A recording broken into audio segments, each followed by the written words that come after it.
The snow fell in Montana territory like confessions whispered to a deaf god. Silent, relentless, burying everything it touched beneath a blanket of white forgetting. In the distance, the mountains stood as immovable witnesses to the sins of men, their peaks lost in clouds the color of old bruises. A man knelt in that snow. His hands, broad and scarred from years of violence and labor, clutched a single wildflower. The petals had already begun to wilt in the cold, their purple fading to the gray of twilight. He laid it on the unmarked grave with a gentleness that seemed impossible for hands that had killed 12 men. The grave was small, too small. Elias Mercer did not pray. He had long ago lost the language for speaking to whatever power watched over this frozen world. Instead, he remained there on his knees, his breath forming clouds that dissipated into nothingness and let the cold seep through his coat and into his bones. Pain was a kind of penance.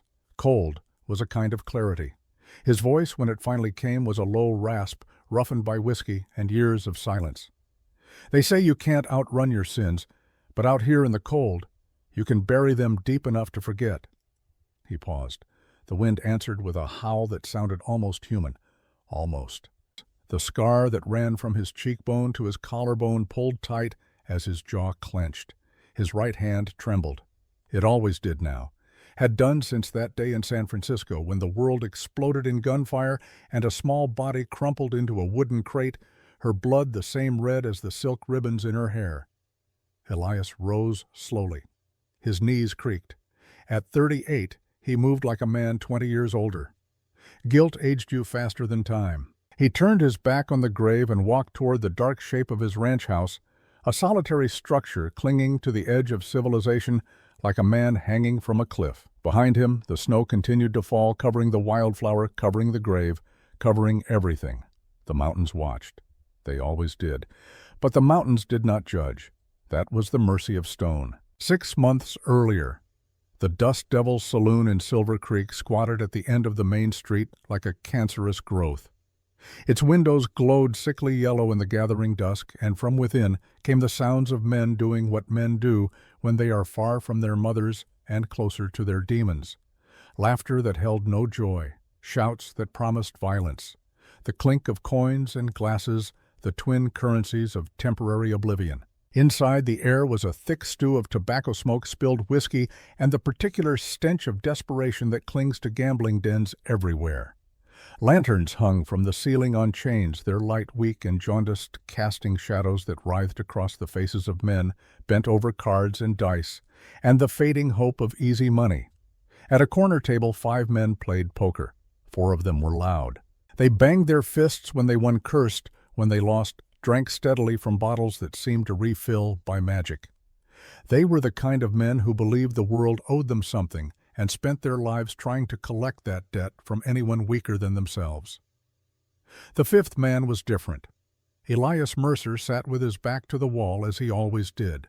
His chair was positioned so he could see both the front door and the back exit, old habits from his days wearing a badge. Habits that had kept him alive when better men had died. He was not playing, had not touched the cards in front of him for the last 3 hands. Instead, he watched, his eyes gray as February ice moved constantly, taking in everything, the nervous tick of the dealer's left eye, the way the man to his right palmed an ace, the tremor in the hands of the man across from him, a tremor that spoke of debts coming due and no way to pay them. That man was Callahan. Everyone called him dealer, though he owned the saloon and rarely dealt anymore. Preferred to let others do the work while he collected the profits. But tonight Dealer Callahan was sweating. His collar was dark with it, his small eyes set too close together in a face that looked like melted wax darted constantly toward the bar. Elias followed his gaze. She stood behind the bar, wiping glasses with mechanical precision. Her movements were economical practice, the movements of someone who had learned to make herself small and useful and unremarkable. But she was none of those things. Even in the dim light, even in the rough cotton dress that hung on her frame like a penance, she drew the eye, not because of beauty, though she possessed that in the sharp architecture of her cheekbones and the graceful line of her neck, but because of stillness. In a room full of violent motion, she was a point of absolute calm. Maylin. Elias had noticed her the moment he walked in an hour ago, noticed and felt something cold slide down his spine, recognition and dread in equal measure. Around her throat, barely visible above the collar of her dress, hung a small jade pendant on a thin gold chain. Even from across the room, even through the smoke, Elias could see it. Could see the character carved into the green stone. Lynn. His right hand, resting on the table beside his untouched cards, began its familiar tremor. "You're Bet Mercer." Elias pulled his attention back to the table. The man to his left, a mine foreman named Sykes, was glaring at him with the particular hostility of the drunk and losing. Elias looked down at his cards without really seeing them. "Fold," he said. Sykes snorted. "Third hand in a row. You scared of losing or just wasting our time?" Elias did not answer. His eyes had already returned to the woman at the bar. She had stopped wiping the glass and was standing very still, her head turned slightly, listening to what he could not say. But there was a tension in her shoulders that had not been there before. Callahan spoke, and Elias understood. "Gentlemen," Callahan's voice was too loud, too jovial, the voice of a man trying to sell something no one wants to buy. "I find myself in a unique situation this evening." The other players looked up. Sensing blood in the water the way sharks do, Callahan licked his lips. His fingers drummed against the table in a nervous rhythm. "I seem to have overextended myself financially. The last hand cleaned me out. My cash, my markers, all of it." "Then you're done," Sykes said flatly. "Get out." "Not quite." Callahan reached into his coat and withdrew a folded piece of paper. It was stained and crumpled, as if it had been carried for weeks and handled often. He smoothed it on the table with shaking fingers. "I have one more asset, worth considerably more than what's in the pot." "What is it?" Another player, a railroad man, leaned forward. "Land better." Callahan's smile was a terrible thing, empty of everything except the desperate cunning of a rat in a trap. "Property, imported from the East, Chinese, a girl, unbroken." The word hung in the air like a curse. The room did not fall silent. That would have required shame, and shame was a luxury these men had sold off long ago. Instead, a new kind of attention gathered around the table. Predatory, curious, dark. Elias felt something in his chest tighten. Not surprise. He had seen too much of the world to be surprised by its cruelties, but something else, something that felt almost like the memory of anger, an emotion he had thought himself too empty to feel any more. His eyes found Mei Lin again. She had not moved, had not made a sound, but her hand hidden beneath the bar had closed around something. Elias could not see what. A knife, perhaps. A piece of wood. Something to defend herself with or to end herself with if the need arose. He recognized the calculation in her stillness. Had seen it before in cornered animals and desperate people. She was neither of those things, he realized. She was something else entirely. Waiting. "Let me see that deed," the railroad man said. Callahan pushed the paper across the table. The men crowded around it, reading the cramped handwriting that reduced a human life to chattel. Elias did not look at the paper. He looked at the woman, and for just a heartbeat her eyes met his. They were dark, almost black.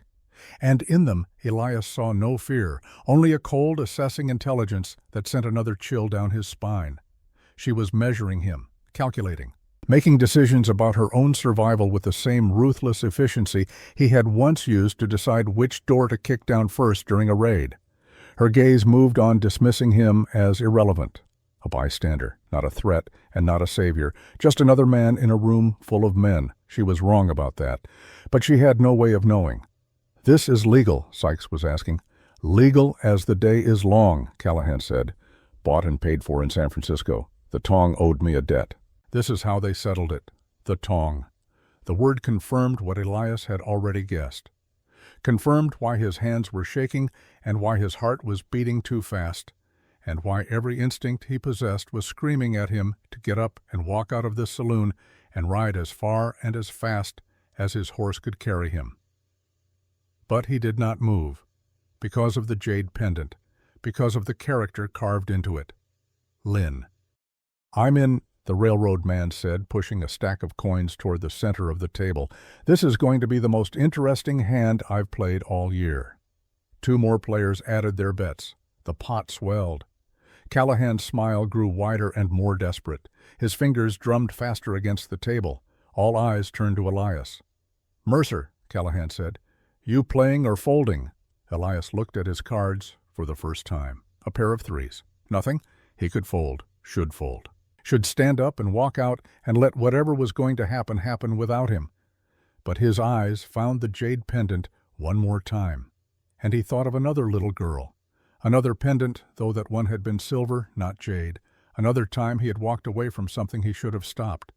That girl was buried now, under 6 feet of California soil and 3 years of nightmares. This girl was still alive. Elias reached into his coat, withdrew a leather wallet thick with bills, money he had saved for 3 years, money he had not spent because he had nothing to spend it on and nowhere to go. He counted out enough to match the pot, doubled it again. The money landed on the table with a sound like a judge's gavel.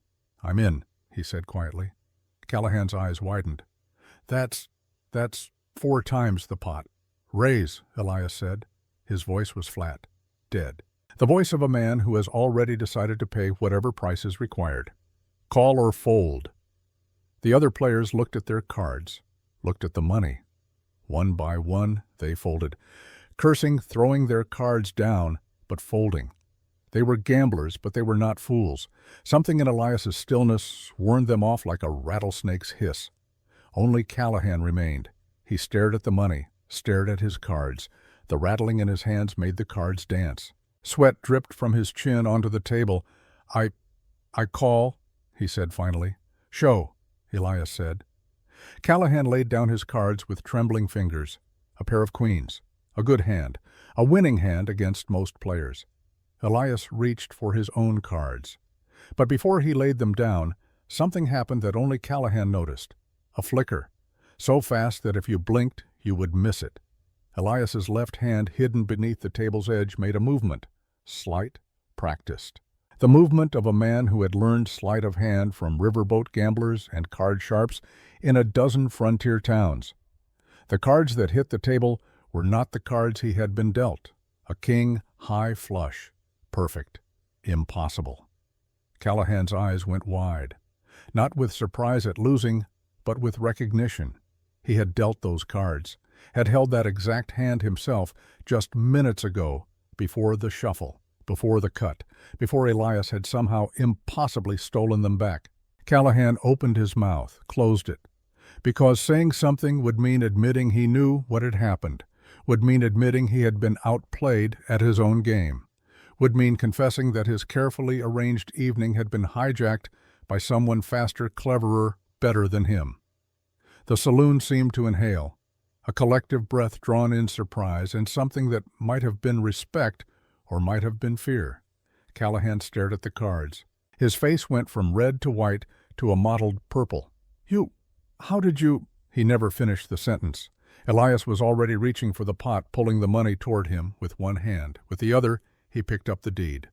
The paper felt obscene in his hand. Wrong, like holding a death certificate for someone still breathing. He folded it carefully, tucked it into his coat pocket. The unspoken understanding passed between them like a current. Callahan knew. Elias knew that Callahan knew, but neither man would speak of it. The lie was agreed upon in silence. The hand was won. The game was over, and Maylin's fate had just changed hands. Elias stood. The chair scraped against the wooden floor, a sound like a coffin lid sliding open. Every eye in the saloon turned toward him. Elias ignored them. His attention was fixed on Callahan, who had also stood, his face twisted with rage and humiliation. "You cheated!" Callahan hissed. "You had to have cheated." Elias did not deny it, did not confirm it, simply looked at Callahan with those cold gray eyes until the other man looked away. Elias turned and walked toward the bar, toward Maylin. She watched him approach. Her hand was still hidden beneath the bar. Elias stopped 3 feet away, close enough to speak quietly, far enough to show he meant no immediate harm. "Do you have belongings?" he asked. Her eyes narrowed. When she spoke, her English was precise and unaccented, the English of someone who has studied it carefully and uses it as a weapon of survival. "Nothing that belongs to me," she said. "Then come." Why? It was a fair question. Elias considered it, considered telling her the truth, that he had recognized her pendant, that he knew who she must be, that he owed a debt to a ghost, and she was the only way he could think of to pay it. But the truth was too complicated for this moment. So he said something simpler, something that was also true if incomplete. "Because I just bought your debt from a man who would have sold you to someone worse than him. And out there in the cold you'll die before morning if you try to run. So come, or don't. But decide now." Maylin studied him for several heartbeats, her dark eyes searching his face for something, a lie perhaps, a tell, a sign of what kind of monster he might be beneath the quiet exterior. Whatever she saw or did not see made her decide. She came out from behind the bar, moved past him, without touching him, without looking at him, walked to the door of the saloon with her back straight and her head high. Not a prisoner being led away. A woman making a choice. Elias followed. Behind them, Callahan shouted something, a curse or a threat. Elias did not turn around, simply pushed open the door and stepped out into the night. The cold hit like a fist. Montana in late autumn, with winter breathing down its neck. Maylin had no coat. Elias shrugged out of his own and held it out to her. She looked at it. At him. She took it. They walked to where Elias had tied his horse, a sturdy roan mare named Patience. Beside her stood a wagon already loaded with supplies. Elias had been planning to leave Silver Creek tonight anyway. This changed his plans only in that he would not be traveling alone. He helped Maylin onto the wagon bench. She moved stiffly as if her body hurt, as if she had been hurt many times and learned not to show it. Elias recognized that particular kind of toughness, had seen it in soldiers and in people who had survived things that should have killed them. He climbed up beside her, took the reins, clicked his tongue, and the wagon lurched forward, wheels crunching on the frozen ground. They rode in silence. The journey from Silver Creek to Elias's ranch was 20 miles of nothing. Open plains stretched in every direction, broken only by the occasional stand of cottonwood trees huddled around a frozen creek like refugees around a dying fire. The sky above was vast and empty, stars beginning to emerge as the last light bled from the western horizon. The wagon creaked, the horse's breath formed clouds. The wind carried the smell of snow and sage and the distant promise of a storm. Elias kept his eyes on the road, his hands on the reins. But he was aware of the woman beside him, with every nerve in his body. She sat very still, very upright. Not touching him, though the bench was narrow and their bodies were close. She had wrapped his coat around herself, and he could smell the faint scent of jasmine from her hair. A delicate smell, incongruous in this harsh landscape. An hour passed, then 2. Finally she spoke. "You didn't win me." Her voice cut through the silence like a knife through flesh. Clean, precise. "You bought me. There's a difference." Elias considered this. "Yes," he agreed. "Why, I didn't buy you. I paid your debt." "Why?" she asked again. Sharper this time. Elias was quiet for the space of 3 breaths.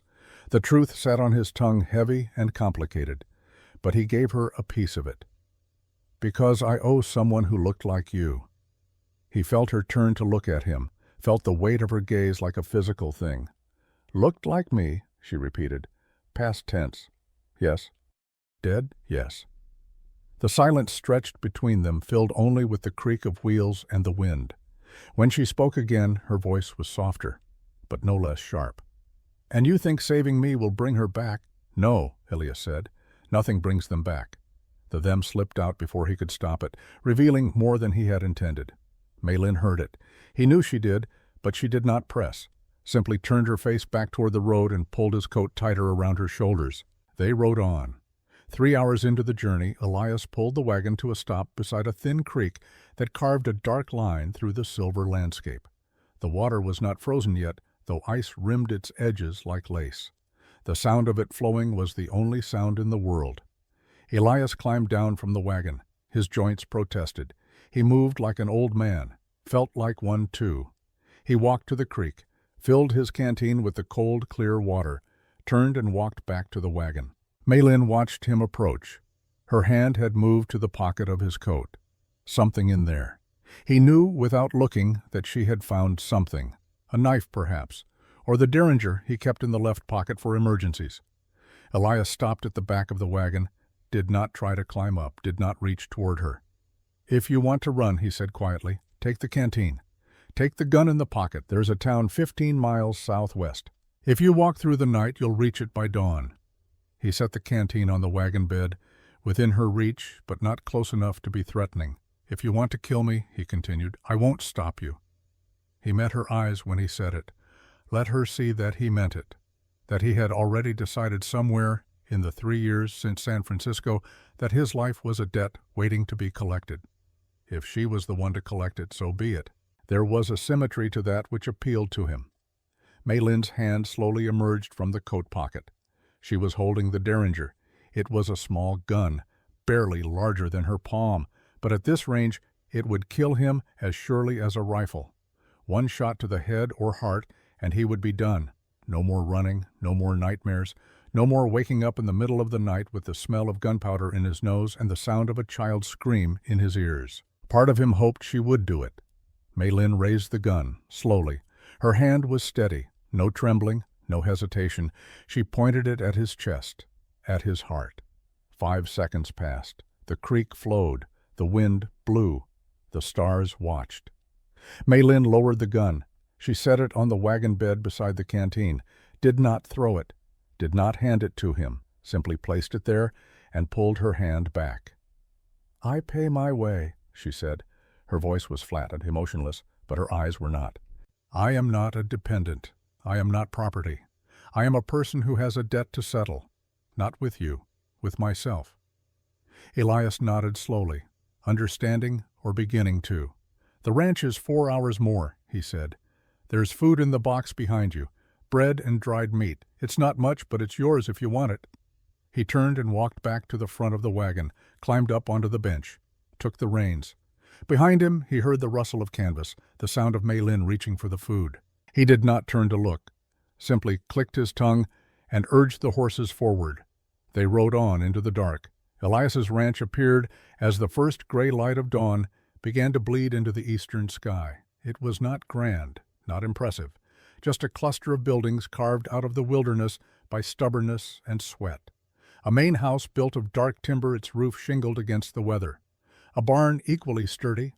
A corral and a small chicken coop and a root cellar dug into a hillside. It looked like exactly what it was, a place for a man to hide from the world. Elias brought the wagon to a stop, not in front of the main house, but beside it, near the barn. He climbed down. Every muscle in his body ached. 4 hours of holding the reins in the cold had left his hands stiff and his shoulders knotted. But he moved with purpose, began unhitching the horses. Mei Lin climbed down from the wagon on her own. She stood in the yard looking at the ranch. Her expression was unreadable, calculating, taking in every detail. The layout, the exits, the places where someone could hide or defend or attack. Elias led the horses into the barn. When he emerged, Mei Lin had not moved. "This way," he said. He walked toward the main house. She followed, but slowly, warily, like a cat entering an unfamiliar territory. Elias opened the front door. The interior was dark and cold. He moved through it, by memory lighting a lamp. The yellow glow pushed back the shadows, revealing a single large room. A fireplace dominated one wall, cold ashes in the hearth. A table and 2 chairs. A kitchen area with a cast-iron stove, and in the back, 2 doors. Elias pointed to the door on the right. "That's yours," he said. "There's a bed, blankets. The door has a lock on the inside." Mei Lin looked at the door, at him. Her eyes were hard and suspicious. "Why, because you'll need it," Elias said simply. "Need a lock, need privacy, need to feel safe, need to know that I can't come in unless you let me." Mei Lin studied him until the silence grew heavy. She walked to the door, opened it. The room beyond was small but clean. A cot with a thick quilt, a washstand, a window that looked out toward the mountains. She turned back to him. "Where do you sleep?" Elias pointed to the other door. "There. And if I try to leave, then you leave. You won't stop me." "No." "Why?" Elias took a breath, let it out slowly. The truth was complicated, but she deserved some version of it, because I've spent 3 years trying to figure out how to make up for something I can't unmake, he said quietly. And I've realized that the only thing I can do is try not to make it worse. So no, I won't stop you, won't touch you, won't come into your room. You're here because I bought a piece of paper from a man who didn't deserve to have it. But that paper doesn't mean anything to me.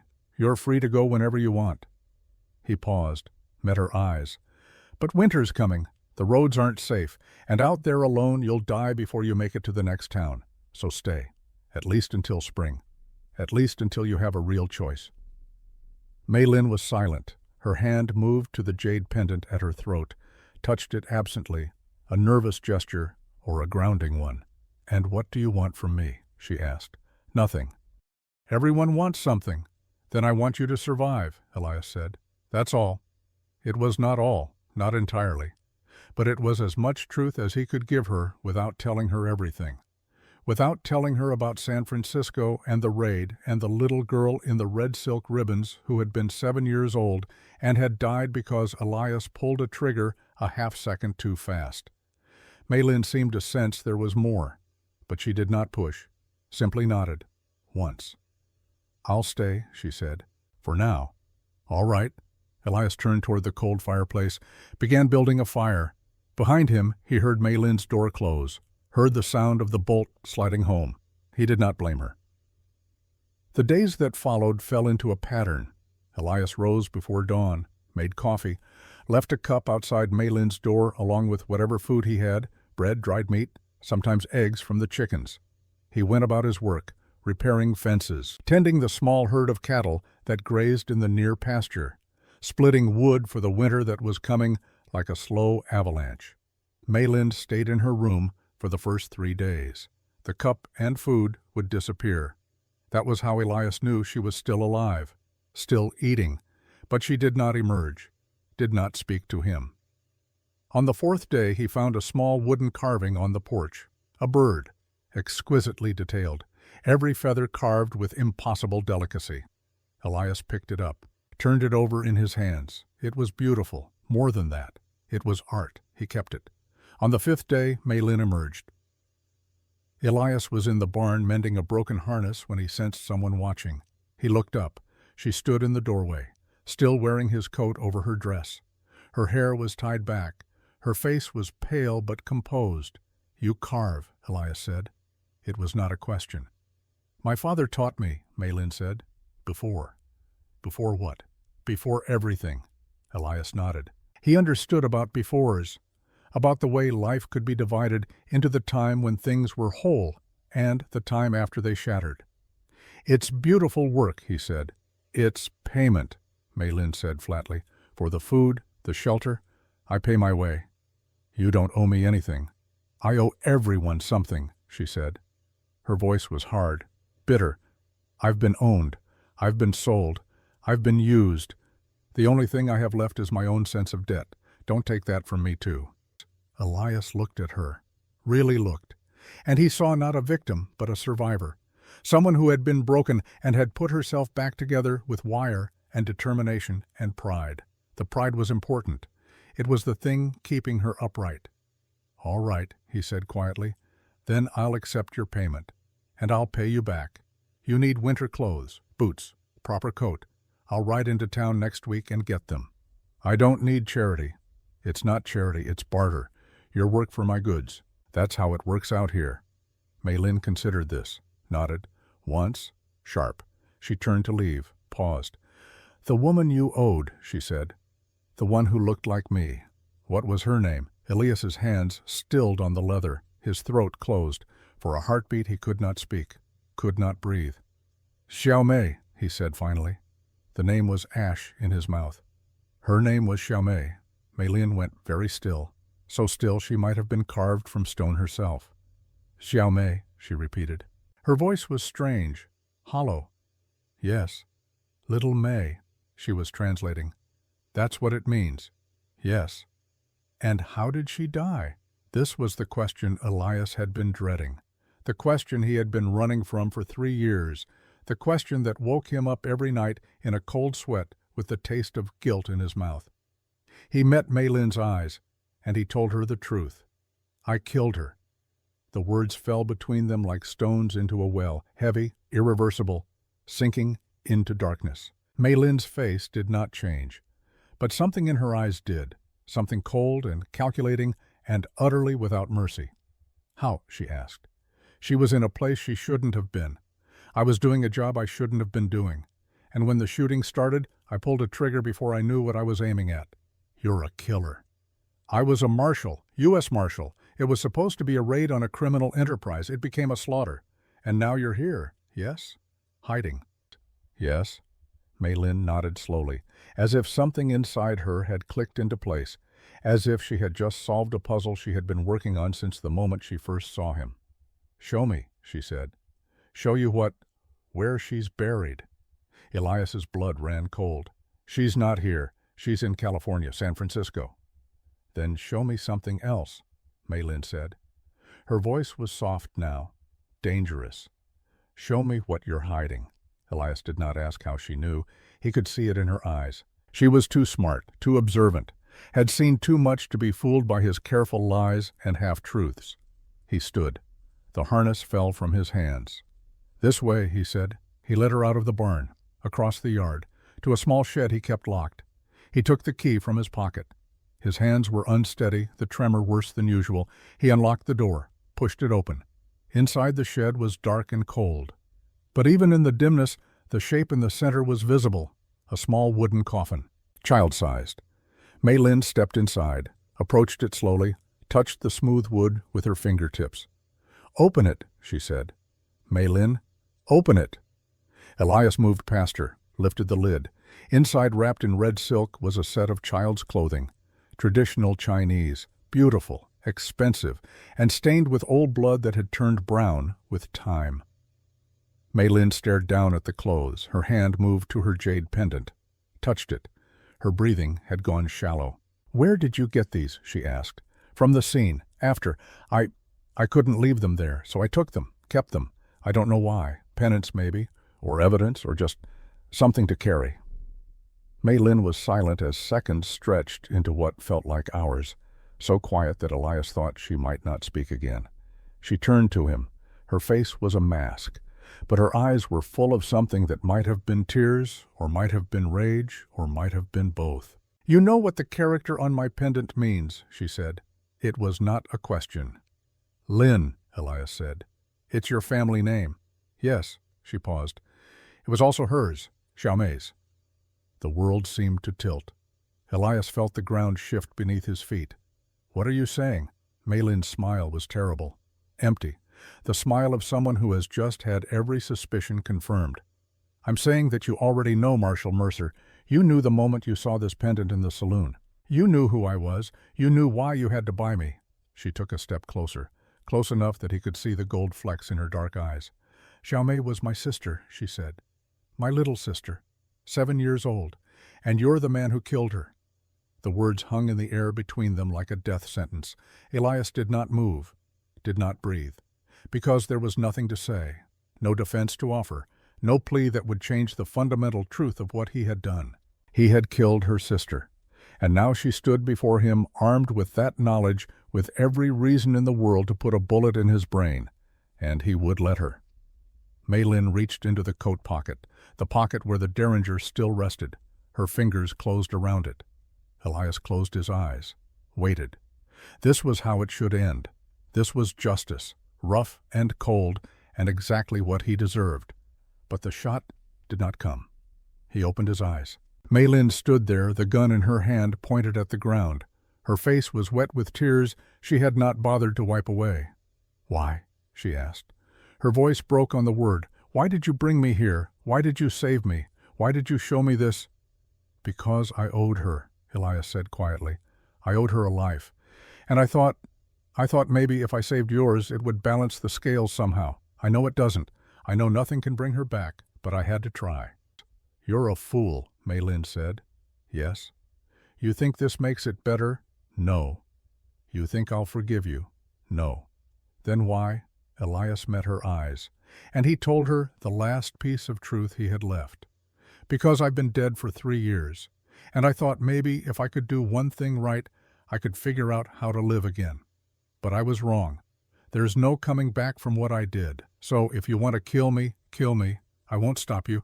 I brought you here to give you what you deserve. My life. Mei Lin stared at him. The gun was still in her hand, still pointed at the ground. Seconds stretched. She raised the gun, pointed it at his heart. Her finger moved to the trigger. And Elias Mercer, for the first time in 3 years, felt something like peace. The gun was steady in Mei Lin's hand. Her finger rested on the trigger with the kind of certainty that comes from having made a decision and committed to it fully. Elias watched her face, watched the muscles in her jaw tighten, watched her pupils contract as she focused on the center of his chest where his heart beat its slow, guilty rhythm.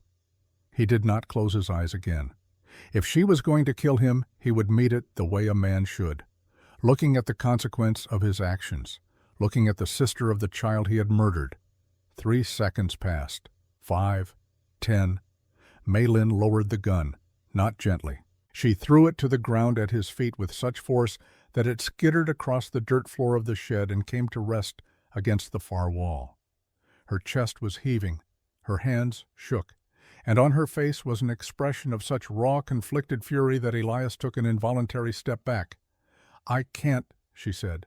Her voice was ragged, torn. "I've wanted to kill you for 3 years. I've imagined it 1,000 different ways, slow, fast, with a knife, with poison, with my bare hands. And now I have you, right here, and I can't. Why not? Because you want me to." The words came out like an accusation. "Because you're standing there waiting for it, like a man waiting for communion, like death would be a gift. And I will not give you that gift.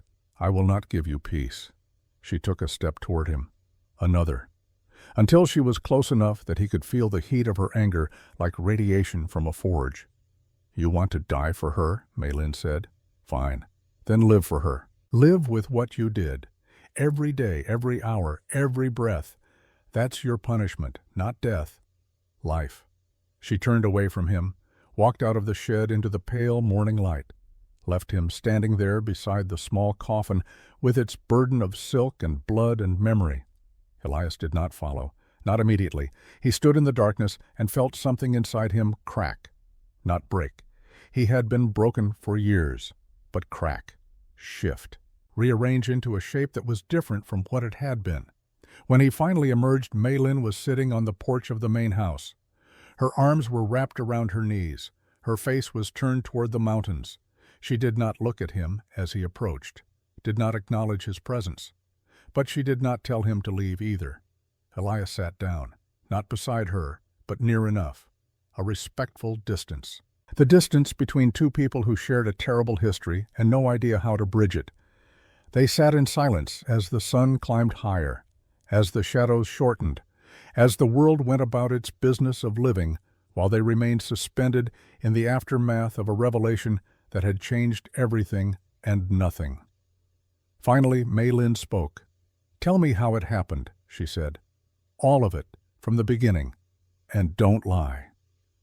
So Elias told her. 3 years earlier, San Francisco. The raid had been planned for weeks. Deputy U.S. Marshal Elias Mercer and his team had been tracking the Than Long Tong for months.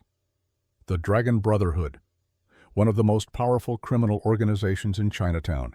They ran everything: opium, gambling, prostitution, protection rackets, and beneath it all, a sophisticated network of smuggling and violence that reached all the way back to China and all the way forward into the political machinery of San Francisco itself. The warrant had come from the mayor's office, or at least that's what Elias had been told. A sealed order to raid a specific address in the heart of Chinatown. Intelligence suggested it was being used as a meeting place for the Tong's leadership. The order was clear. Arrest anyone found on the premises. Use force if necessary. Elias had been a marshal for 7 years. He was good at his job, efficient, thorough. He believed in the law the way some men believe in God, with a complete and unquestioning faith that justice and legal authority were the same thing. He should have questioned the order, should have wondered why the raid was being rushed, why they were going in at dawn instead of waiting for better intelligence, why the mayor's office was so insistent and so secretive. But he didn't question it, he just followed orders.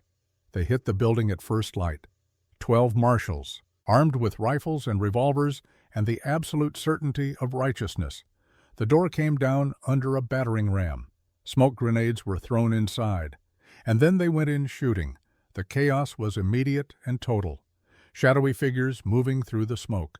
Shouts in Chinese and English. The crack of gunfire. The smell of cordite and fear. Elias moved through it with the muscle memory of training. Clearing rooms, securing targets. His heart was pounding, but his hands were steady. This was what he did. This was who he was. He kicked open a door at the back of the building, a storage room, stacked with crates and barrels, and in the corner, barely visible through the smoke, something moved.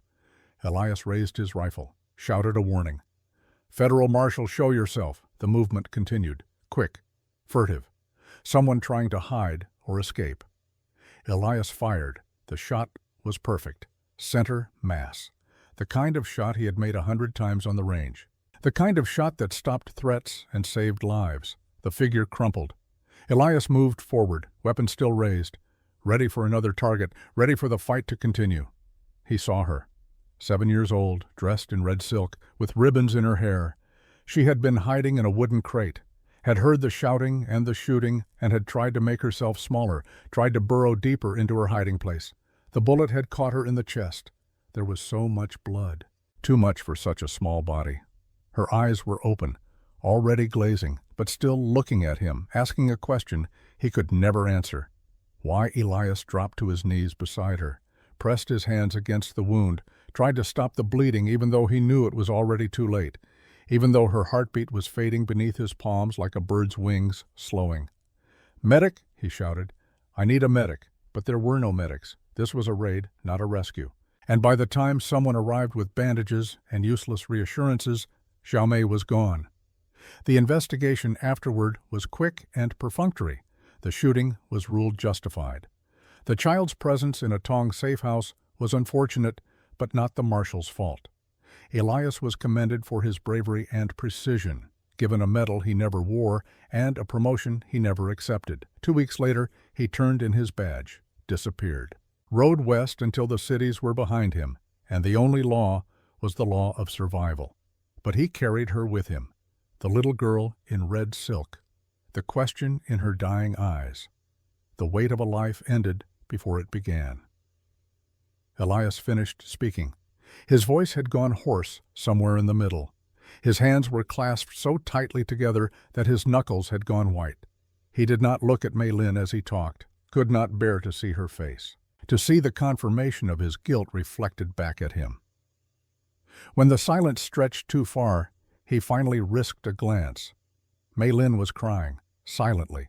Tears ran down her face and dripped from her chin, but she made no sound.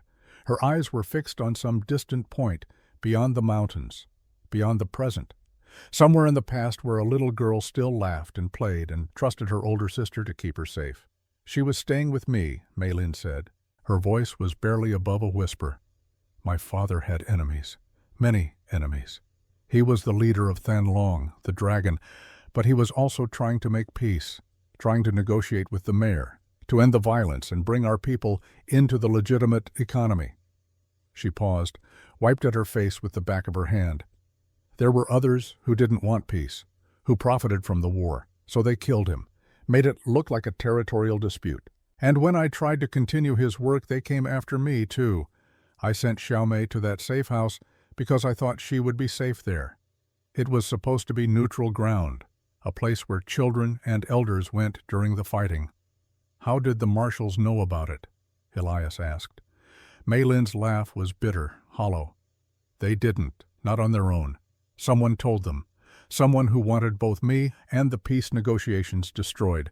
Someone who stood to gain from chaos. Who, I never found out. After Xiaomei died, I was arrested, charged with conspiracy. The trial was a farce, but before they could convict me, I was sold. Debts, they said. Restitution. I was property of the Tong, and the Tong sold me to pay a debt to a man named Callahan. The name hit Elias like a fist. Callahan. Yes. He said you were payment for a debt the Tong owed him. He lied. Mei-Lin turned to look at him for the first time. Her eyes were red but clear, sharp. Or rather, he told a version of the truth that suited his purposes. The Tong didn't owe him anything. He bought me from them. Specifically. Paid a great deal of money for me, I was told. And then he kept me for 6 months, made me work in his saloon, watched me, studied me. A cold understanding was beginning to form in Elias's mind. He was waiting. For you, Mei-Lin confirmed. He knew you would come to Silver Creek, knew you frequented that saloon when you rode through. He was waiting for you to see me, to recognize the pendant, to make the connection. But how did he know I was connected to Xiaomei? I don't know, Mei-Lin admitted. But someone knew, someone who knew about the raid, about what happened, about you, and they told Callahan to use me as bait. Elias stood up, paced to the edge of the porch and back. His mind was racing, trying to piece together a puzzle that had too many missing pieces. Why, what does Callahan gain from bringing us together? I don't know that either, Mei-Lin said. But I've learned to recognize a trap when I'm in one, and we're in one now, both of us.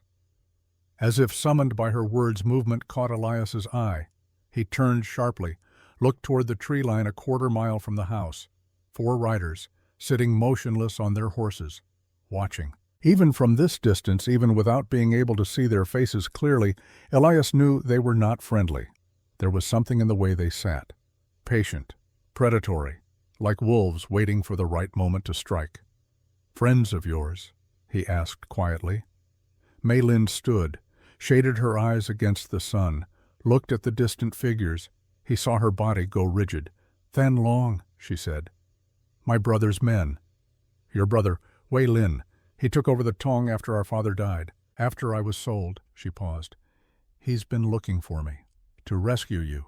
Mei-Lin's smile was sad. "To bring me home, whether I want to come or not." The riders did not approach, did not call out or make threats.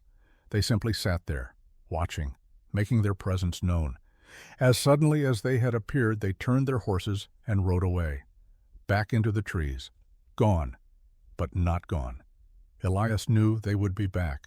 This was a message, a declaration. "We know where you are. We are coming. Prepare." "How long do we have?" he asked. "Until they're ready," Mei-Lin said. "Days. Maybe a week. They're not in a hurry. They know we can't run. Winter is coming and there's nowhere to go." Elias nodded slowly. "Then we prepare." For what? For whatever comes next. The days that followed were strange, suspended between normalcy and impending violence. Elias and Mei-Lin moved around each other like dancers learning new steps. Careful, deliberate, neither trusting nor entirely distrusting. Elias showed her the ranch, the layout, the defensible positions, the places where someone could approach unseen, and the places where an attacker would be exposed. He was methodical about it, professional. This was what he knew, how to read terrain, how to plan for conflict. Mei-Lin listened, absorbed, asked intelligent questions. She had a mind that saw patterns and possibilities, that understood strategy. On the 3rd day, Elias brought out his weapons, laid them on the table in the main room. 3 rifles, 4 revolvers, a shotgun, boxes of ammunition, a knife with a blade as long as his forearm. "Can you shoot?" he asked. "Not well," Mei-Lin admitted. "Then I'll teach you." They went out into the open ground behind the barn. Elias set up targets, tin cans and pieces of wood balanced on fence posts. He handed her a revolver, showed her how to hold it, how to aim, how to breathe and squeeze rather than pull the trigger. She was a quick study. Her hands were small but steady. After an hour, she could hit the targets more often than she missed. "Good," Elias said. "Tomorrow we work on moving targets." But Mei-Lin lowered the gun, looked at him. "Why are you doing this?" "Because you need to know how to defend yourself." "That's not what I mean." She gestured at the ranch, the weapons, the preparation. "Why are you helping me?" "You could leave. Ride away tonight. Let them take me. You don't owe me anything." "Don't I?" "You think teaching me to shoot balances what you took from me?" "No," Elias said quietly. "Nothing balances that. But I'm not doing this to balance anything. I'm doing it because it's the right thing to do. And you care about right and wrong now, the man who killed a child. The words were meant to wound, and they did, but Elias did not flinch. Especially because I killed a child. I can't bring her back. Can't undo it, but I can try to make sure it doesn't happen again, that no one else dies because I stood by and did nothing. Mei Lin studied him, held out the gun. Show me again the breathing. So he did. On the 5th day, Mei Lin offered to teach him something in return. They were in the barn. Elias was repairing a broken saddle when she approached, moved to the center of the open space, gestured for him to join her. You know how to shoot, she said. But what if someone gets close? What if you don't have a gun? I can fight. Show me. Elias hesitated, moved toward her, threw a slow punch, more demonstration than attack. Mei Lin moved, not away, but toward him, inside his reach. Her hand came up, caught his wrist, twisted, used his own momentum against him, and suddenly Elias was off balance, being guided toward the ground with a precision that spoke of years of practice. He caught himself, straightened, looked at her with new respect. Wing Chun, she said. My father taught me, taught all his children. He said the world was not kind to those who could not defend themselves. Will you teach me? Why should I? Because if I'm going to help you survive what's coming, I need every advantage I can get. Mei Lin considered this, nodded. All right, but this is not shooting. This takes time, years. I can show you basics only. Basics are more than I have now, so she taught him. Day after day, the stances, the movements, the philosophy of redirecting force rather than meeting it head-on. Elias was not graceful. His body was too used to the blunt efficiency of brawling. But he learned, slowly, clumsily. But he learned. And in the learning, something began to shift between them. The careful distance started to close, not into friendship, not into forgiveness, but into something that resembled partnership, a shared purpose, a common enemy. One evening, after training, they sat on the porch as the sun set. The sky was the color of fire, red and orange and purple bleeding into darkness. Neither spoke for what felt like an eternity. The silence was comfortable, or at least less uncomfortable than it had been. Elias broke it first. Do you dream about her? He asked.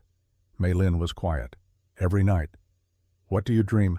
That I'm still at the safe house, that I hear the shooting start, that I run to her hiding place to pull her out. But I'm always too slow, always just a moment too late. I see the blood, and I wake up. Elias nodded. I dream about her too. What do you dream? That I don't pull the trigger, that I wait one more second, look more carefully, see her before I shoot, and she lives, and none of this happens. But it did happen.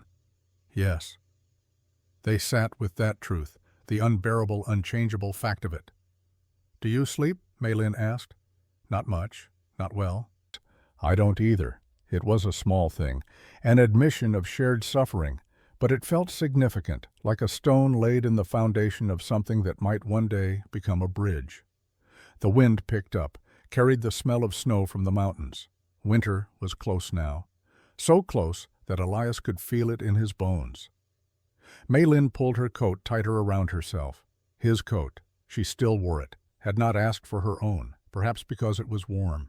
Perhaps because wearing his coat was easier than accepting a gift. A coat given freely was charity. A coat borrowed was temporary. Thank you, she said suddenly. Elias looked at her, surprised. For what? For showing me the truth, for not lying, for not trying to make it better than it was. There's no making it better. No, Mei Lin agreed, but you could have tried, could have softened it, made yourself the victim, but you didn't. You told me what you did, owned it. That takes courage. Or cowardice, Elias said. Maybe I just wanted you to pull the trigger, to end it. Maybe, Mei Lin said, but you're still here, still breathing, still trying. That's not nothing. They lapsed back into silence, but it was different now, warmer somehow, less like two people trapped in the same nightmare and more like two people trying to find a way to wake up. The blizzard came without warning. 1 second the sky was clear, the next it was a wall of white. The temperature dropped 20 degrees in an hour. The wind howled like something alive and hungry. Elias had been mending the fence line when the first flakes started to fall. By the time he made it back to the barn, visibility was down to a few feet. He secured the horses, brought in extra hay, made sure the animals had shelter and water. He fought his way to the house. Maylin met him at the door. Her face was tight with worry. "How bad?" "Bad," Elias said. Snow was caked on his coat and hat. His hands were numb despite the gloves. "This is going to last days, maybe a week." They spent the next hours preparing, bringing in wood from the pile outside, stacking it high by the fireplace, filling every container with water from the well before it froze, checking the windows and doors for drafts. By nightfall, the world outside had disappeared. There was only the wind and the snow and the terrible cold. Elias built up the fire, fed it until the hearth was roaring. The heat pushed back the chill but could not eliminate it. This was Montana winter. It would find the cracks, seep through the walls, test your will to survive. Maylin sat at the table, her hands wrapped around a cup of hot tea. Elias noticed she was shivering slightly despite the fire. "Are you all right?" he asked. "Just cold," but it was more than cold. Over the next hours her shivering got worse, her face flushed. When Elias touched her forehead, it was burning. "Fever." "I'm fine," Maylin insisted, but her voice was weak, thready. "You're not fine." Elias helped her to her feet, led her to his room, his bed. It was closer to the fire, warmer. He piled blankets on her, brought her more tea, tried to remember everything he knew about treating fever, which was not much. The night stretched on. The storm raged. Maylin's fever climbed. She tossed and turned, spoke in Chinese. Words Elias could not understand but recognized as distress. He stayed with her, kept the fire going, changed the cloth on her forehead when it got too warm, watched her fight battles in her sleep. Near dawn, delirious, she started to cry. Real tears. The first he had seen from her since that instant in the shed. And she spoke. In English this time. Words that fell from her lips like confessions. "Forgive me, Xiaomei. I couldn't protect you. I was the one who told you to hide there. I thought you'd be safe. I thought—" Her voice broke. "I thought I was keeping you safe, but I sent you to your death. It's my fault. All my fault." Elias went very still. He had thought he knew the shape of this guilt, had thought he understood the burden they both carried. But this was different. This was not the guilt of pulling a trigger. This was the guilt of a sister who had tried to save and had condemned instead. "Maylin," he said gently. "Maylin, it's not your fault." But she did not hear him, was lost in fever and memory. "I should have kept you with me, should have died for you, should have. Elias did the only thing he could think of. He took her hand, held it, let her grip his fingers with a strength that surprised him. "It wasn't your fault," he said again. "You were trying to protect her. You couldn't have known." Whether she heard him or not, he could not say, but her grip tightened. And slowly, gradually, the fever began to break. When Maylin woke, it was to pale light filtering through the window and the smell of broth cooking. She was weak. Her body felt like it had been beaten, but the fever was gone. Elias sat in a chair by the bed. His eyes were red. He had not slept, had not left her side. "How long?" she asked. Her voice was a rasp. 2 days. The storm, still going, but weaker. She tried to sit up, failed. Elias moved to help her, propped her against pillows, brought her the broth, helped her drink when her hands shook too much. "You talked," he said after a while. "In your fever, in English." Maylin closed her eyes. "What did I say?" "That you blamed yourself for telling Xiaomei to hide in that safe house." Silence. "Maylin," Elias said quietly, "it wasn't your fault. You were trying to save her. You couldn't have known what would happen." "Neither could you," she said, opening her eyes, looking at him. "You couldn't have known she was there, couldn't have known you were shooting at a child. I should have looked, should have waited. And I should have kept her with me, should have died instead of her, should have. Maylin's laugh was bitter. "We're both carrying the same weight, aren't we? Both blaming ourselves for a death we couldn't prevent." "Yes." "So what do we do?" "I don't know," Elias admitted. "Keep breathing, keep trying, keep—" He trailed off. searching for words that did not exist. Mei Lin reached out, took his hand, the same hand she had gripped during the fever. Keep each other from drowning. Elias looked down at their joined hands, hers so small in his, both scarred, both unsteady. Yes, he said. That. They sat like that as minutes turned to hours, not speaking, just holding on. Two people who had lost the same little girl in different ways.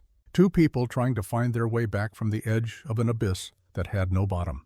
Outside, the storm was dying, the wind softening to a whisper, the snow still falling, but gently now, covering the world in white, burying the old tracks, making way for new ones. When Mei Lin was strong enough to walk, Elias helped her to the window. The storm had passed. The world outside was transformed, everything covered in snow so deep that the fence posts had disappeared. The barn was a white mound. The trees were sculptures of ice and frost. And in the distance, just visible against the tree line, smoke rose from a campfire. They were still out there, waiting. They'll come when the road's clear, Mei Lin said. Yes. We can't run. No.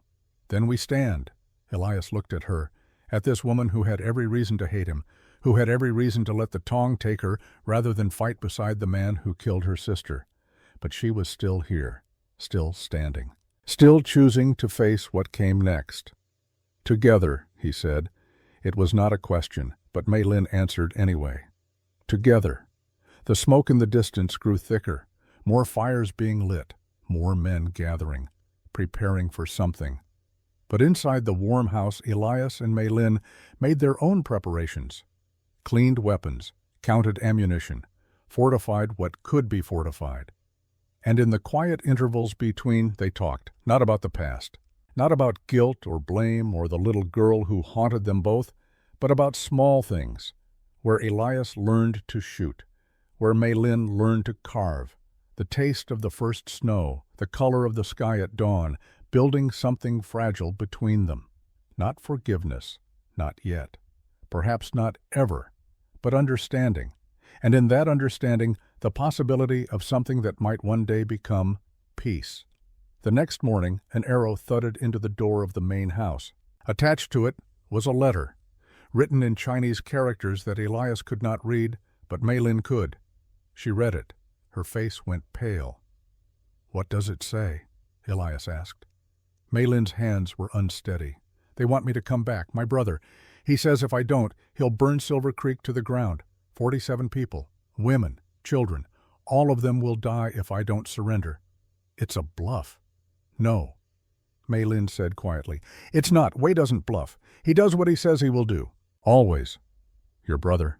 Yes. She looked up at him. The one I haven't seen in 3 years.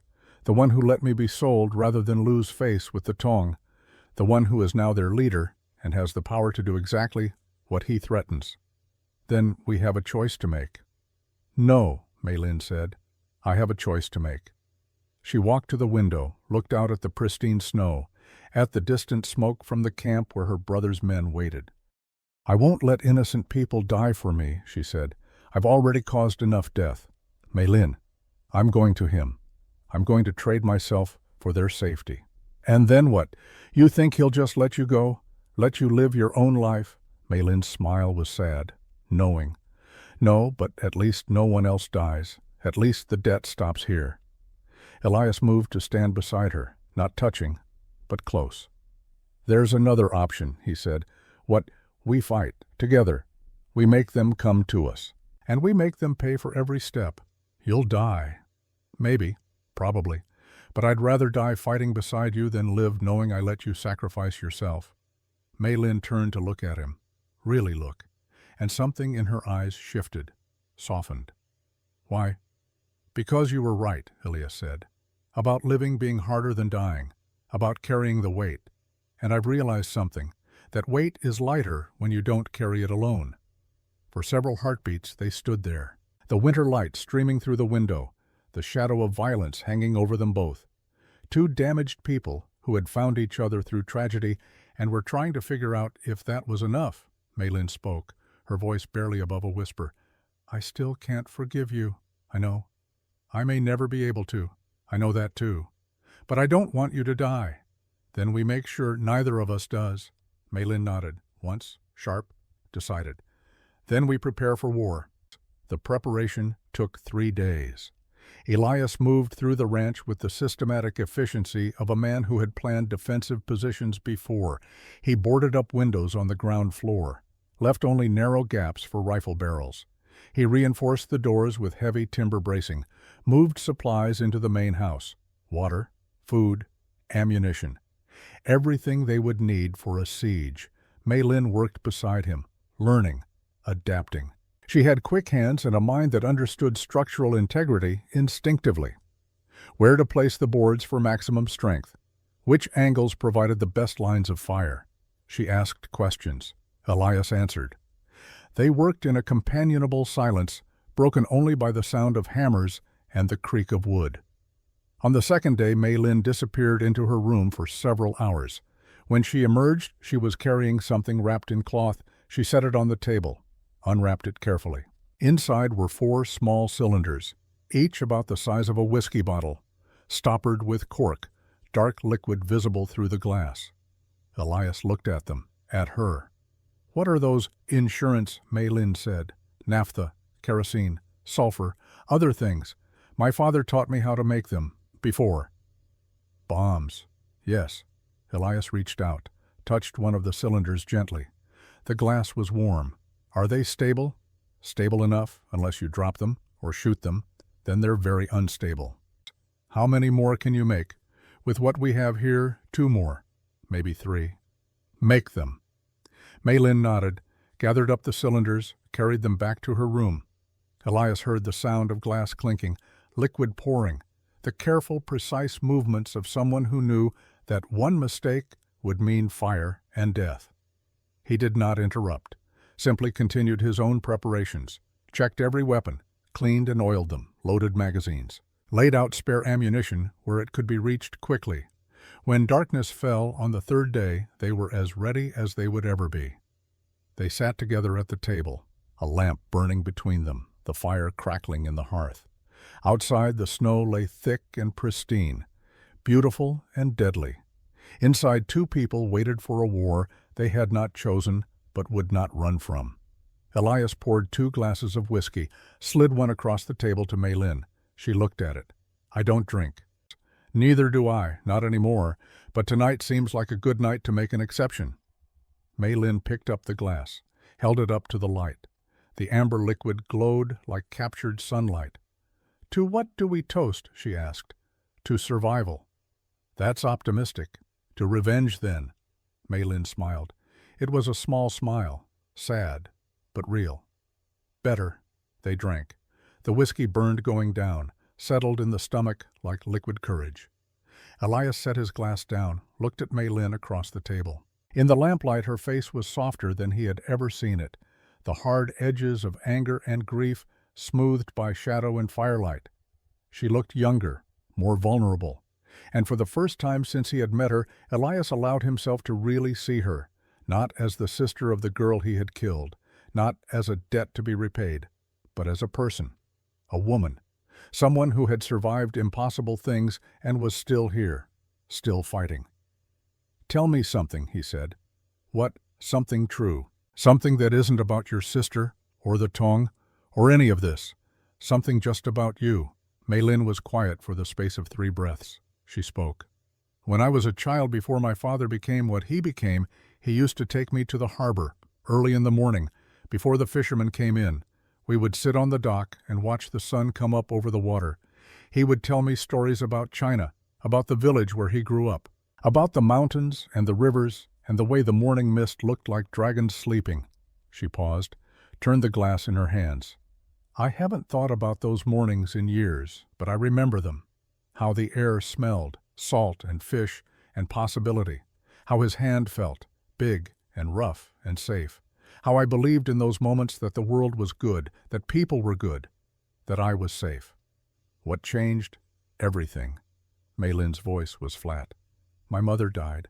My father changed. Became harder, colder. The Tong consumed him. And then it consumed all of us. My brother, me, even Xiaomei, who was too young to understand what we had become. She looked up, met his eyes. I tried to get us out. After my father was killed, I had a plan. I was going to negotiate with the mayor, end the violence, turn the tong into a legitimate business, import and export. Nothing illegal, nothing that would get more people killed. What happened? Someone didn't want peace. Someone who profited from the war. They set me up, made it look like I was planning an assassination. The marshals raided the meeting place, and Xiao Mei, her voice broke. Xiao Mei was there because I thought she would be safe.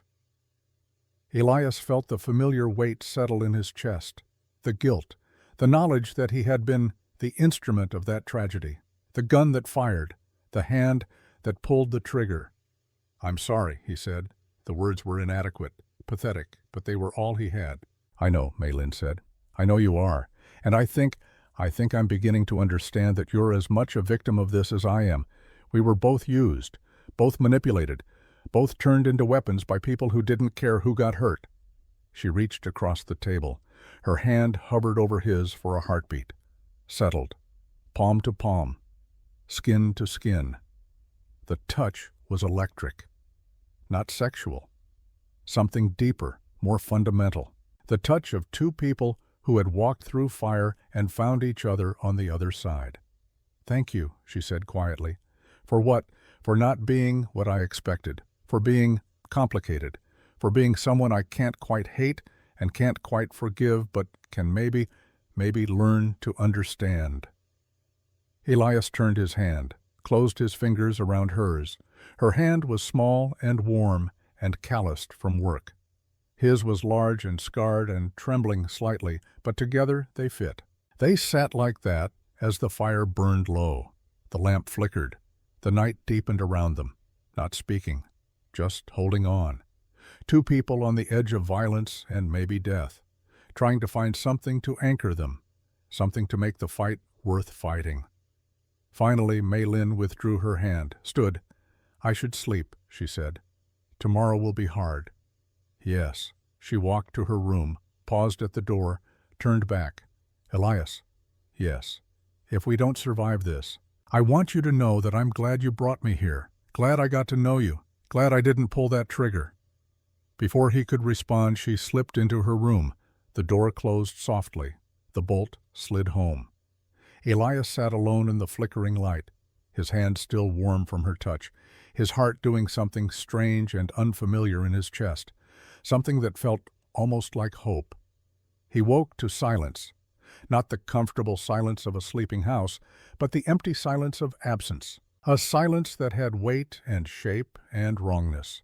Elias was on his feet in seconds, gun in hand, moving through the house with the muscle memory of 100 raids, checking rooms, checking corners. Mei Lin's door was open. The room was empty. On the table, weighted down by the small wooden bird she had carved, was a letter. Elias picked it up. His hands were shaking so badly he could barely read the words. "Elias, I'm not running. I'm choosing. You showed me what it means to face the things we've done, to own them, to try to make something right out of something broken. So I'm making my own choice. I'm going to my brother. I'm going to end this. Not because I'm giving up, but because I'm taking control. You told me I was free. This is what freedom looks like. Thank you for showing me. Thank you for everything. Mei Lin." Elias crushed the letter in his fist. A sound came out of his throat that was half curse and half howl. She had gone, had slipped out in the night while he slept, had walked away from the only defensible position they had gone to face her brother and the tong alone. To die alone. He grabbed his coat, his rifle, was halfway to the door when the sound of hoofbeats stopped him. Multiple riders, coming fast. He moved to the window, looked out through the gap in the boards. 5 men, riding hard. Not from the direction of the Tong camp, from the direction of Silver Creek. Elias recognized the one in front, Marshal Hayes, his former partner, a man he hadn't seen in 3 years. They pulled up in front of the house. Hayes dismounted, approached the door, knocked. Elias opened it. Rifle pointed at the ground, but ready. Hayes looked older, grayer, but his eyes were still sharp, still seeing everything. "Mercer," he said. "Been a long time." "What are you doing here?" "Saving your life, maybe, if you'll let us." Hayes gestured to the men behind him. "Got word there was trouble brewing. Tong activity. Hostage situation in town. Heard your name mentioned. Thought you might need help. How did you know where to find me? I'm a marshal. It's what I do." Hayes paused. "Also, you're not as invisible as you think you are. Some of us have been keeping an eye on you, making sure you don't do anything stupid. I appreciate the concern, but this isn't your fight." "The hell it isn't." Hayes's voice was hard. "The Tong has the mayor and half the town council locked in the church. They're threatening to burn it down unless you and a Chinese woman are delivered to them by noon. That makes it my fight." Elias felt ice run through his veins. "She's already gone. Went to them. An hour ago, maybe more." Hayes cursed. "Then we ride. Now." "Where?" "They're not at their camp. They moved into town last night. Set up in the old warehouse by the creek, the one Callahan used to own." Callahan. Of course. The puppet master pulling strings Elias hadn't even known existed. "How many men do they have?" 20, maybe more. Your woman walks into that, she's dead." "She's not my woman." "Then what is she?" Elias met Hayes's eyes, and he told the truth. "She's the sister of a girl I killed, and she's the only thing in 3 years that's made me want to live." Hayes absorbed this, nodded slowly. "Then let's make sure she gets to keep living. Mount up." Elias grabbed ammunition, weapons, strapped on his gun belt like he was putting on armor, like he was becoming again the man he used to be, the marshal, the lawman, the killer. They rode hard through the snow. The warehouse squatted at the edge of Silver Creek like a diseased growth. Old, abandoned, windows broken and boarded, but smoke rose from the chimney, and horses were tied outside, at least 15 of them. Elias and the marshals took up positions in the buildings across the street, rifles trained on the warehouse, waiting. Hayes looked at Elias. "Your play, what do you want to do?" "I'm going in." "That's suicide." "She's in there because of me. I'm not letting her die because I stayed safe." "Then you're a fool." "Probably." Elias checked his weapons one last time. 2 revolvers, a knife, and in his coat pocket one of Mei Lin's bombs. He had found it on the table, left behind. A gift or a tool, either way, he would use it. He walked out into the open, hands raised, not in surrender, but in parley. A man coming to negotiate. The warehouse door opened. 2 men emerged, more, surrounding him, weapons drawn. They did not shoot, simply escorted him inside. The interior was dim, lit by lanterns hung from the rafters. The air smelled of old wood and lamp oil and fear. People huddled in the corner, townspeople, the mayor, his wife, children, all of them bound and gagged, eyes wide with terror. And in the center of the room, standing beside a man who could only be her brother, was Mei Lin. She was alive, unhurt, but her hands were tied behind her back, and strapped to her chest was one of her own bombs. The cork stopper removed, a lit fuse burning slowly down toward the volatile liquid inside. Wei Lin was tall for a Chinese man, almost as tall as Elias. His face was hard and angular. Handsome in a cold, aristocratic way, he wore expensive clothes, a silk shirt, fine wool coat. But his hands were calloused, fighter's hands, killer's hands. He smiled when he saw Elias. The smile did not reach his eyes. "Marshal Mercer," he said. His English was perfect, unaccented. "My sister speaks highly of you. Well, perhaps not highly, but she speaks of you. That is something." "Let her go," Elias said. "Straight to business. I respect that. But I'm afraid I can't.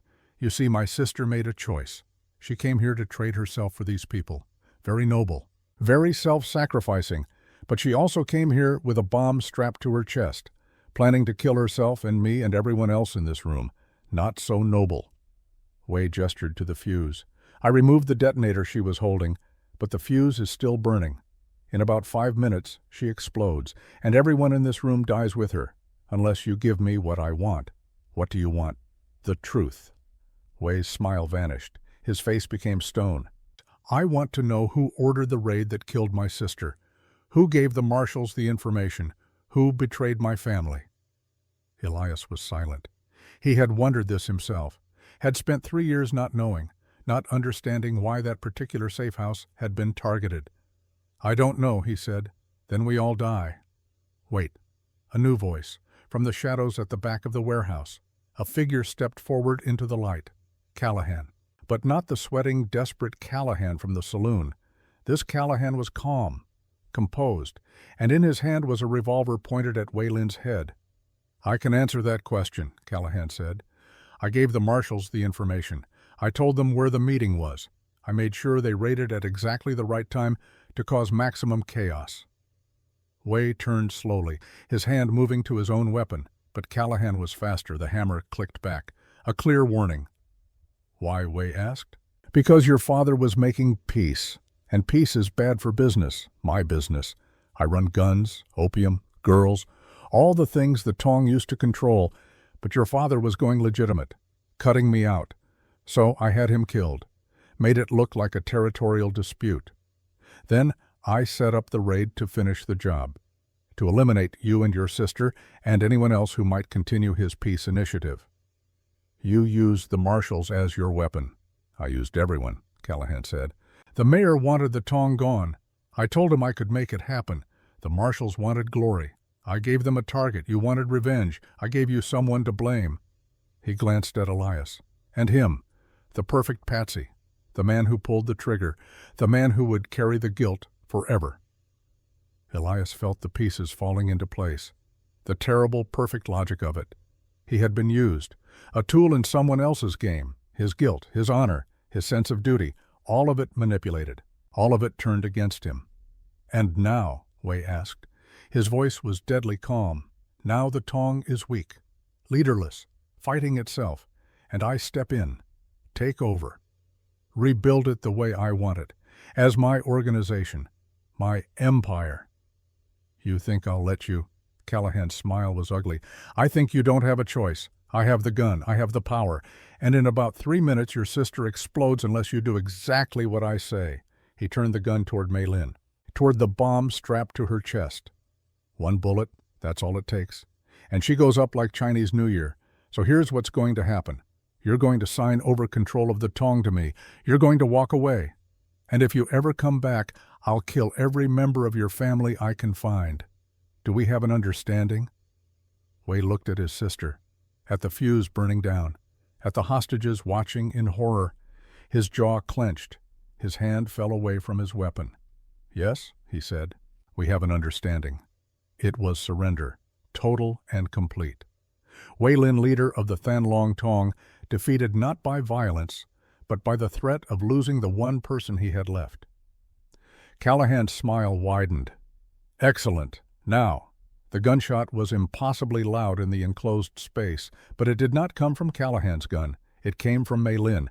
She had worked her hands free, had reached into her sleeve and pulled out the small knife Elias had seen her carry in the saloon, had cut through the ropes, had grabbed the bomb off her own chest, and had thrown it, not at Wei, not at Callahan, at the stack of barrels in the corner. The barrels marked kerosene. The world exploded. Fire bloomed, a flower of orange and red and consuming heat. The barrels went up like Roman candles. The warehouse became an inferno in seconds, flames racing up the walls, across the ceiling, eating the old dry wood like kindling. In the chaos, Elias moved, drew his revolver, fired at Callahan, missed, fired again. This time the bullet found its mark. Callahan went down, screaming, clutching his leg. Wei was moving too, pulling a knife, going for Callahan, to finish him, to take revenge. But Callahan still had his gun, brought it up, fired wildly. The bullet caught Wei in the shoulder, spun him around. He dropped the knife, fell. Mei Lin was running toward the hostages, cutting their bonds, screaming at them to run, to get out before the building came down. Elias was there beside her, helping, cutting ropes, pushing people toward the door. The smoke was thick, choking. The heat was enormous. The fire was spreading. In minutes, maybe seconds, the roof would collapse. The hostages fled, stumbling, coughing, but alive, escaping into the snow and the clean air and the safety of distance. Only 4 people remained inside the burning warehouse: Elias, Mei Lin, Wei, and Callahan. Wei was trying to stand, trying to reach his fallen sister, but the wound in his shoulder was bleeding badly. He was weak, fading. Callahan was crawling toward the door, leaving a trail of blood, still alive, still trying to escape. Maylin looked at her brother, at the man who had let her be sold, who had not come for her for 3 years, who had only appeared when his own power was threatened.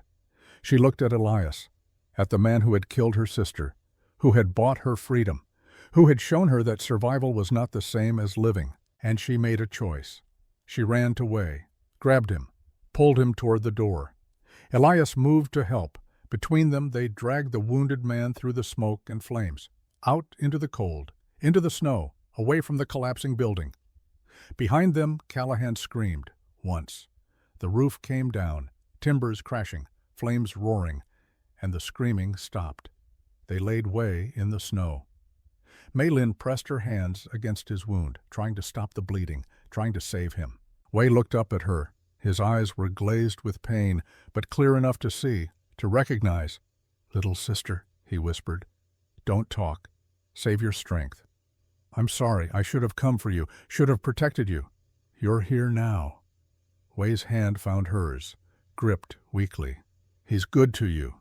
The marshal. Maylin looked at Elias. He stood a few feet away, giving them space, but ready, always ready. "Yes," she said, "he's good to me." "Then stay with him. Be happy. Be free." Wei's eyes closed. His breathing steadied. He was not dying, not yet, but he was badly hurt, would need care, time, healing. Marshal Hayes and his men appeared, took Wei, loaded him onto a horse, would take him to the doctor, would save his life if it could be saved. Before they rode away, Wei opened his eyes one more time, looked at Elias. "Take her," he said. "She's yours now, not as property, but as family. Protect her, or I'll find you in hell."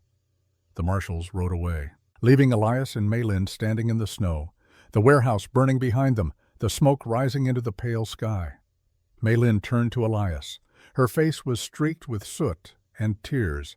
Her hands were shaking, but she was alive. They were both alive. "You came for me," she said. "Yes." "You could have let me die." "No, I couldn't." "Why?" Elias took a step closer.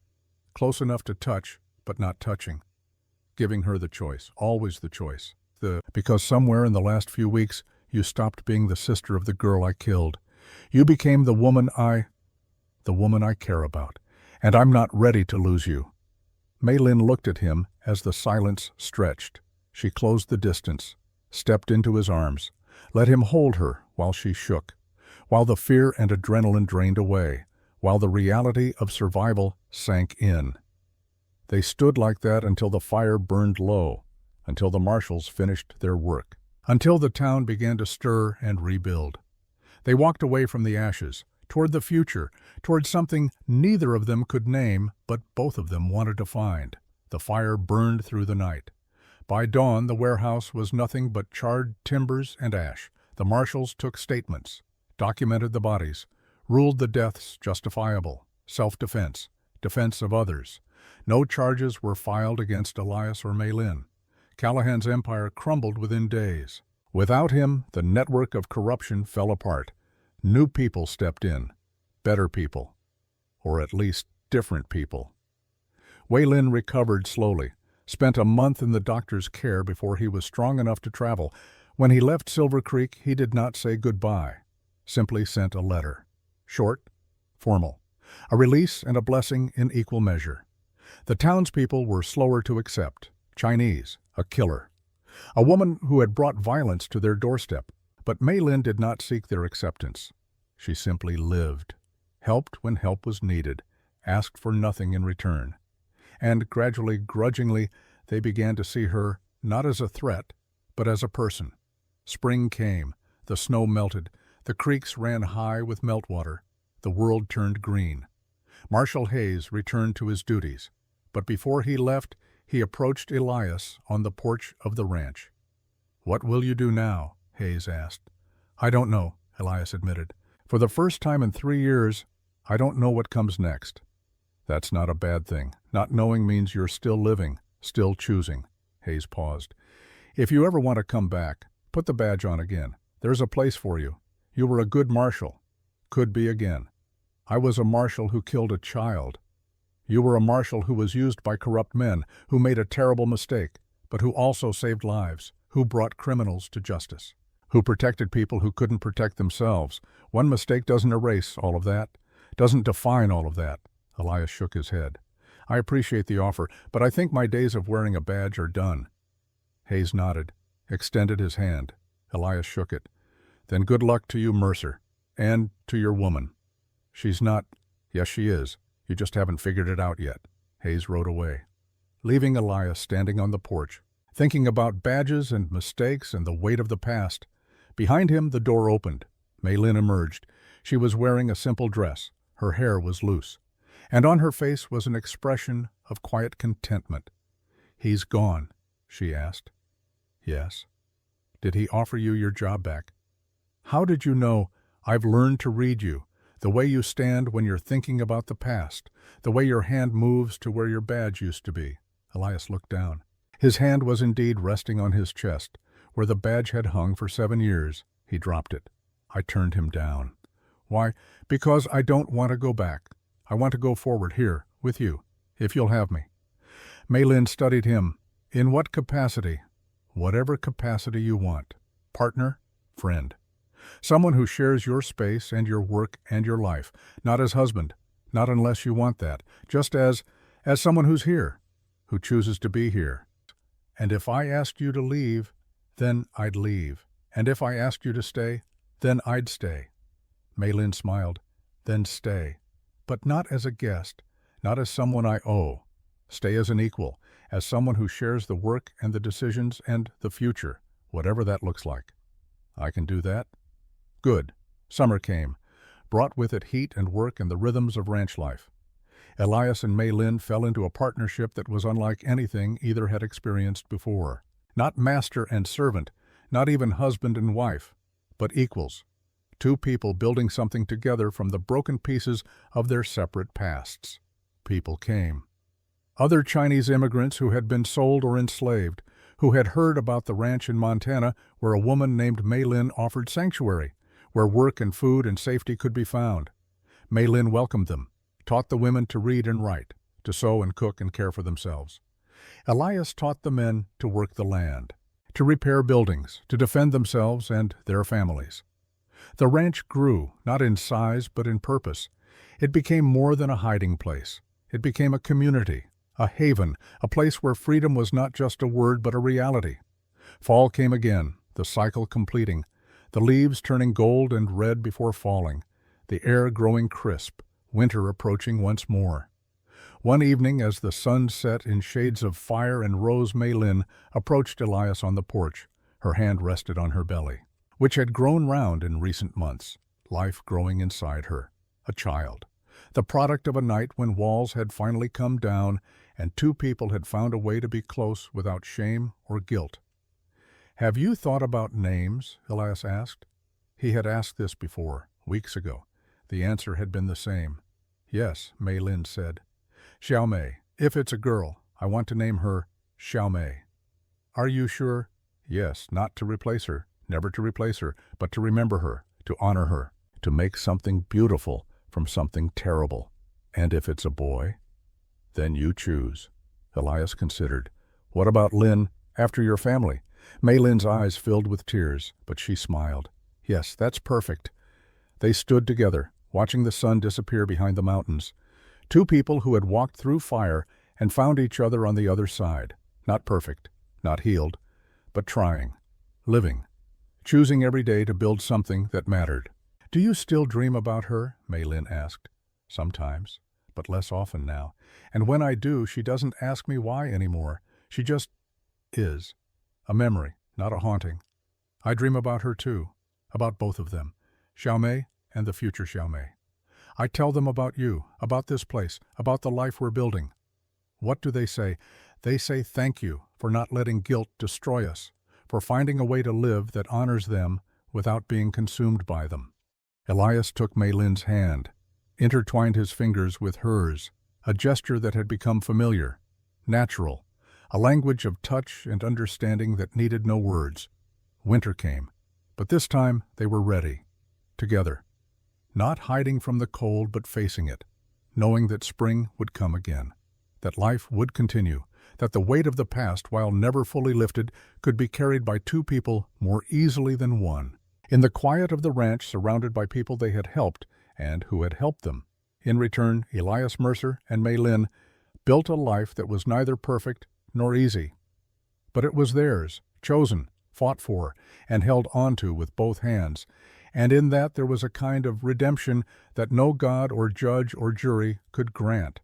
The redemption of simply trying, simply living, simply refusing to let the worst moment of your life define all the moments that followed. The mountains watched, as they always had, as they always would. But now two people stood beneath them, not as enemies, not as victim and killer, but as partners in the long, difficult work of building something good from the ashes of something terrible. And that, in the end, was enough. The end.